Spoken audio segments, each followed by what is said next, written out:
This is the River Otter. As you might expect, there are indeed otters here, and plenty more besides. What is truly surprising is that here, just a few miles from home, I have a chance to encounter a creature of the river that to me has always seemed exotic and far-flung. As a child, I loved reading books about wild animals from far-off lands and dreaming that maybe one day I'd get to see them for myself. One creature that particularly fascinated me, with its toothy face, its leathery tail, and its amazing ability to chop down trees, was the beaver. When I was a boy, beavers hadn't been seen in England for over 400 years. They were once widespread in the UK, but they were hunted to extinction for their fur, their meat, and their powerful scent glands, which were used in perfumes and medicines. But in 2011, local wildlife watchers were amazed to find that beavers had made a surprise return right here in Devon. It's suspected they'd been accidentally released from captivity. However it happened, within a few years, they were seen to have young, known as kits. It soon became clear that these unlikely and unexpected arrivals had the potential to start a genuine beaver revival. I've still never actually seen one in the wild, which makes it incredibly exciting to know that there's a real possibility of seeing one right here on this river on my home patch on the Devon-Dorset border. Of course, I'm not the only one who finds the idea of spotting a beaver in the wild very exciting. They're still not easy to see, but when the word gets around that beavers are out and about, it can attract quite a crowd, hoping to train their lenses on the River Otter's new celebrities. In my personal experience, the furthest anybody's come was Western Australia, Perth and New Zealand, and people on holiday in Europe come in via Budley to see our beavers. I could not believe it, but that's fact. David White was one of the first to get the beaver bug. So I retired to the area some 8 years ago, and one day when I was down here, I came across a very funny footprint, and I could think of everything it wasn't.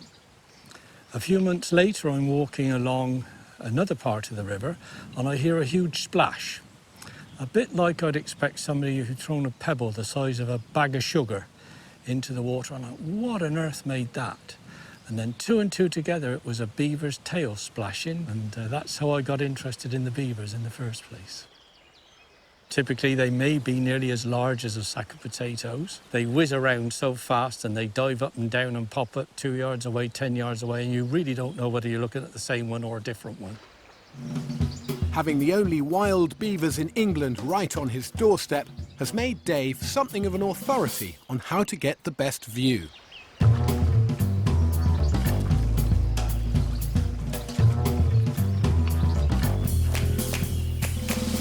When I see them, the first thing is really to try and let it relax and settle down a bit. Some people tend to, oh, look, there's a beaver, point, lean forward, which if you hold back, ease away, then the beaver relaxes a bit. It'll actually come closer to you and you get a better look at it to see what it's doing. For one amateur wildlife photographer, these newcomers on the river presented an opportunity not to be missed. German-born Sylvie Meller is building up a library of footage of the parents and their kits. But she'll never forget the first time she saw them.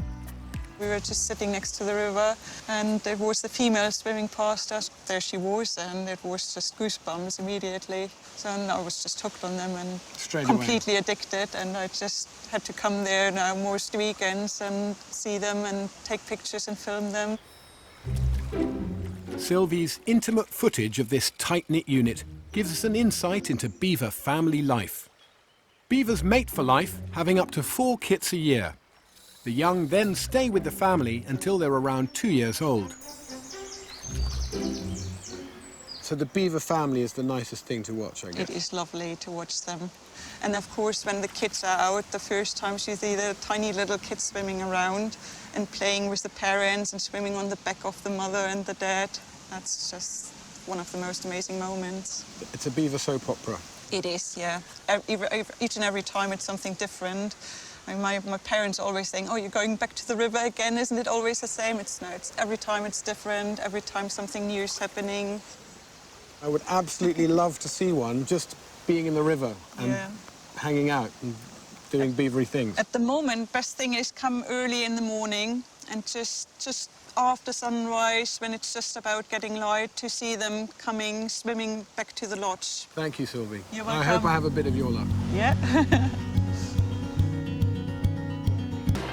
I'm back on the River Otter on my continuing quest to catch up with Devon's wild beavers. Today I'm joining Mark Elliott from Devon Wildlife Trust. There's signs of activity. Yeah, another one down these. there. Last year, a new pair of beavers were introduced to prevent inbreeding, and Mark's been keeping a close watch on their progress ever since. I'm excited, and already the trail is pretty warm. There's a tree down here, Mark. That's not beaver, Yeah, is it? this is beavers. So Is it? Ah, that is massive. That's a Devon beaver. Yeah, absolutely. I've never Really? seen anything like You can it. see all the teeth marks all the way across here. Ah, that's extraordinary. A resident mammal felling trees here in Devon just seems really odd. But wherever they are, beavers will be beavers. And he wants this tree to come down. Yeah, primarily so that he can reach the top branches. So he's feeding on the top branches or using the sticks for lodge building, that sort of thing. But also, because it's a willow tree, this will re-sprout. So there'll be lots of fresh young growth come from this tree next year that will then be food for beavers in future years.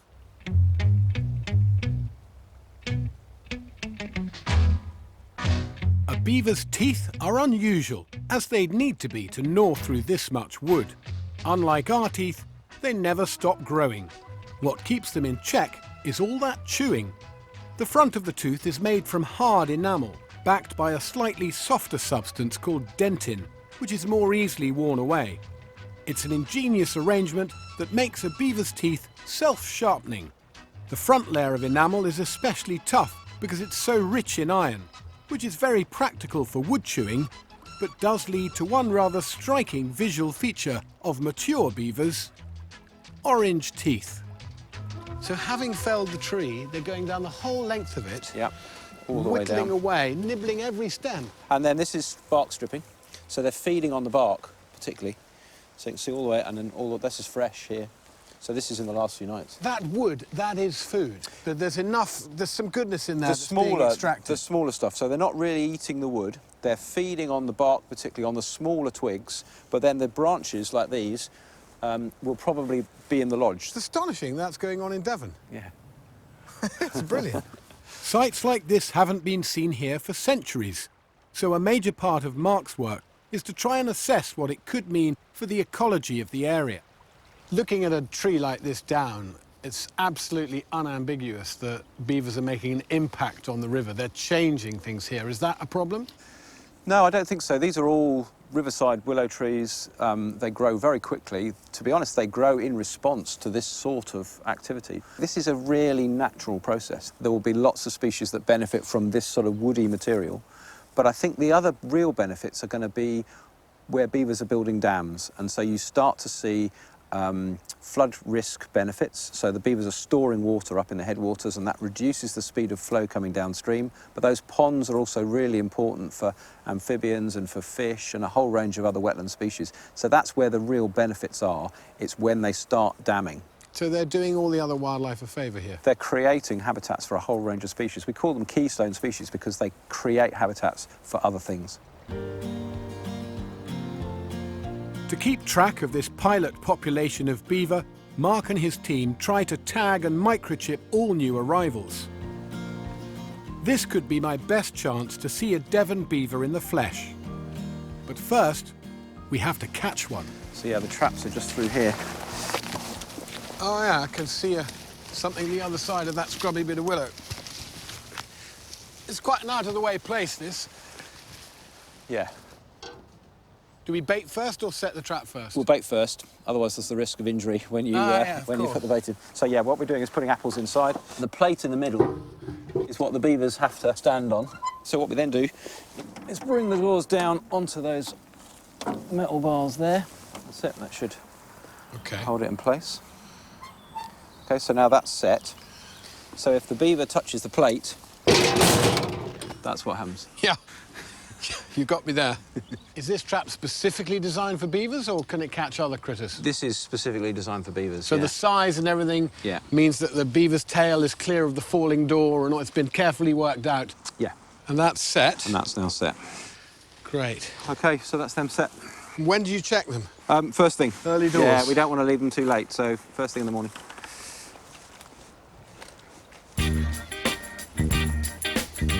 So far, Devon's beavers have eluded me. But footage taken by dedicated local enthusiasts suggests that the river otter is very much to their liking. Beavers are most active and most relaxed at night when they leave their lodge to feed. And there's plenty of family time too.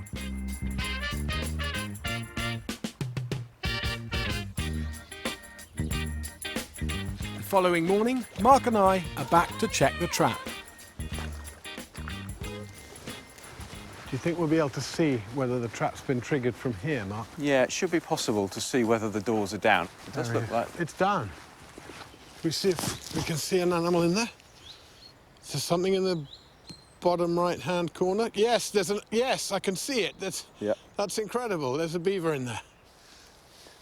These rhododendrons at least give you something to grab onto. Yeah, they've got to be... Looks like I'm finally on my way to meeting one of the first beavers living wild in England for 4 centuries.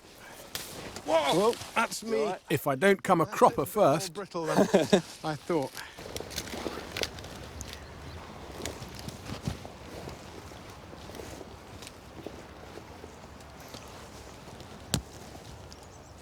See his tail? Oh, it's quite a long tail, isn't it? Yeah, it's quite a small animal, though. So that means... I think it's probably... Oh, that's a small animal. It's a small animal, yeah. Looked pretty big to me, but then I've never seen a beaver before. This is I would say it's probably one of the youngsters from last year. Handling the beaver is the job of zoologist Roisin and her assistant Ed. Hi, Hugh, how are you? Hey, Roisin. Hi. Ed. Hi, Ed. All right. You look like you've got what it takes to deal with a beaver. Hopefully. OK, show us how it's done. Through her work with a similar project in Scotland, Roisin has been handling British beavers for nearly 10 years. The job today is to assess the animal's condition, take DNA samples, and tag it for easy identification in the future. To keep the beaver calm while all this is happening, it's wrapped snugly in a bag. This is a young animal, Mark. Yeah, so this is probably one of last year's kits by the looks of it. So it's still, you know, it's a reasonable size, but it's not an adult. My introduction to this beaver starts with a rear-end view. An older animal will often have a scar or a cut in the tail from fights, and that can be a really useful way of identifying individuals if you haven't got ear tags in. But this is a lovely, perfect tail on a youngster. Yeah, it's a really good condition. We're going to nice exit. Anything I can do to help with you this could lift the tail, that would be great. So we don't want to bend it too far back. Sure.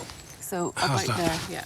It feels a bit surreal to be handling this beaver before I've even had a proper look at it. Now, see if you look at the very end of the anal gland, Yeah. you'll see like a Slightly white paler, paste. Yeah, and it's quite thick. So this is a female. So that little white paste at the end of the anal glands, that tells so you not this is but yep, that. a tiny tells the dot of sex. white right on. It's almost like a pyramid.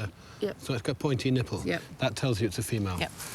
That's pretty good news, isn't it? I mean, from the point of view of a growing population, having another female in the tribe is good. So we know there were 5 kits born last year, and we've caught 2 of them. So that's 2 females so far. That smell is really lingering. It's really intense, and actually, that smell is part of the reason for the beaver's downfall, isn't it? Because that was used for the scent industry. Yeah, and it was believed to have medicinal properties as well. So you can smell it. It's quite pungent. It's very unique musky, to beavers. Yeah. Really intense. Yep. And it is something you kind of almost recognise from the world of kind of perfume, like sort of ambery stuff. So that was probably the most intense part of this process. A bit more gory part, yeah. So now we know what sex it is, so we'll record that. We want to microchip it, and we want to put ear tags in as well. How's she doing there, Ed? She's lovely and calm, isn't she? Yeah, she seems to be. She's probably glad that the anal examination is over. So really, I mean, this animal looks in good good body condition. As you can feel here, I mean, there's a good layer of fat on it. Oh, yeah. Yeah, and it's There's energetic. There's a lot of body there. Yeah. So beavers are largely stomach. Feels really well. So there's a lot of guts in there, but you can see there's a good layer of fat on the back. Just feels super strong, Yeah. a real powerhouse. And lift. And lift. What have you got? So it's 10 kilos. 10 kilos, 10 bang kilos. on. Good size. Well done, girl. So we'll put her down. And that's, what, about half full size? We got her mum earlier on in the season last year, and she was a good 25 kilos. Really? She's a big animal, so this is She's got a long well way on to its go way, to be as yeah. big as Mum. but it's good And healthy now size. she's getting very keen to... So we'll take her get down back closer to the water, and then we'll let her go. How does this look as a release spot, Roisin? Yeah, this looks great. She'll probably naturally just go straight into the water. So if you just hold the back corner, That's definitely the... hopefully not the head. That's the head. Yep. OK. And she should sort herself out. Come on, then. Oh, here she goes. There she goes. Wow. A full sight of her now. Whoa! She didn't hang around. How amazing. My guess is that you won't catch her again. Maybe not, no. After everything she's been through. She'll have her night Albeit off. for very good reasons. Yeah. At last, I've met a Devon beaver. And maybe one day I'll get to see her cruising down the river with some kits of her own. Despite several visits, I haven't seen a beaver on the river since we tagged a young female a few months back. But our lucky cameraman did catch up with them early one summer morning, looking as relaxed as ever.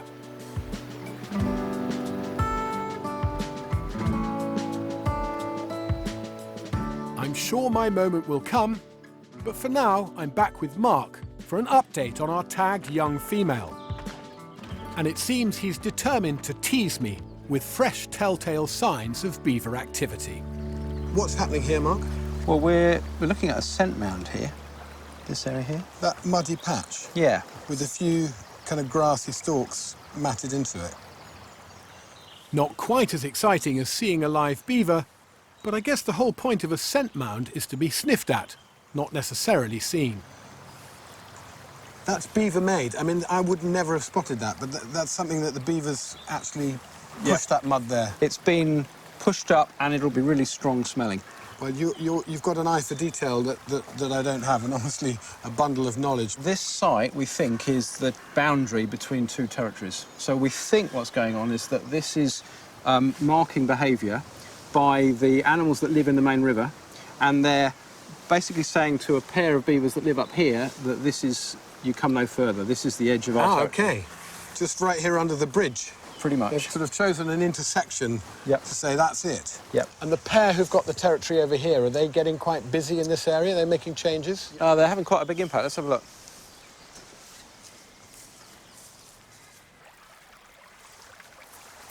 Ah, So there's a little beaver dam. yeah. So it's only really sprung up in the last few weeks, really. You can see it's already impounding all this water here, and there's a regular trackway going across there into that pond as well. So they're just creating this deeper water. Just means they can move up through here in relative safety. So it's for the ease of movement that they like these long pools of slow water. And it's safety as well. So they're looking for deeper water where they can escape if they feel threatened. They can hide under the they water. can get under the water and just disappear. Quite a nice piece of work, that, isn't it? Yeah, it is. Quite... There's a lot of sediment in there as well. So as well as the sticks, there's a lot of silt and mud that's being used to sort of bind all that together. And they push the mud and the silt in there themselves. They don't just put the sticks there and wait for the water to sort of jam it up with mud. No, they really do. They dredge it up from the bottom and place it there. It's just great that a creature that was engineering our rivers and shaping our landscapes centuries ago is back at work here in Devon. By creating slow pools, helping to control water levels and reducing the risk of floods, the beavers are benefiting all kinds of aquatic wildlife, from otters and water voles to fish and birds. So do you know where you are? Bend on the river. Is this where we trapped the beaver earlier in the year? And we then saw her again down in the estuary a few weeks later. Oh, really? So Yeah. almost at the sea? So, yeah, about 3 miles three down miles there. down from here, yeah. OK. And what's she been doing over the summer? Do we know? Well, We've got this amazing video that somebody sent in of her 46 kilometres upstream. No. At the top of the river. So she'd obviously gone all the way up the main channel, right up on the sort of Somerset border. So that's definitely her? Definitely her. We gave her those bright orange ear tags. The same one that I held and Yeah. we released just here? Yeah. She's been 46 kilometres up the river. Does that feel like it would have been a sort of solo adventure for her? Was she seen with any other beavers, or...? She was on her own, and seeing her all the way up there definitely indicates that they're really exploring all of the river. Populations are really doing well. We think we've probably got about 6 territories on the river, so maybe about 27 animals in total. So they are really thriving. They are really doing very well. That feels like proper population of wild beavers here in Devon, and like they're here to stay. They're certainly they're showing that this river is really suitable for them. They're loving it, basically. They're loving it. They're Yeah, having they really a great are loving time. it. Yeah. And so they should. It's a lovely river. It's perfect for them, it really is.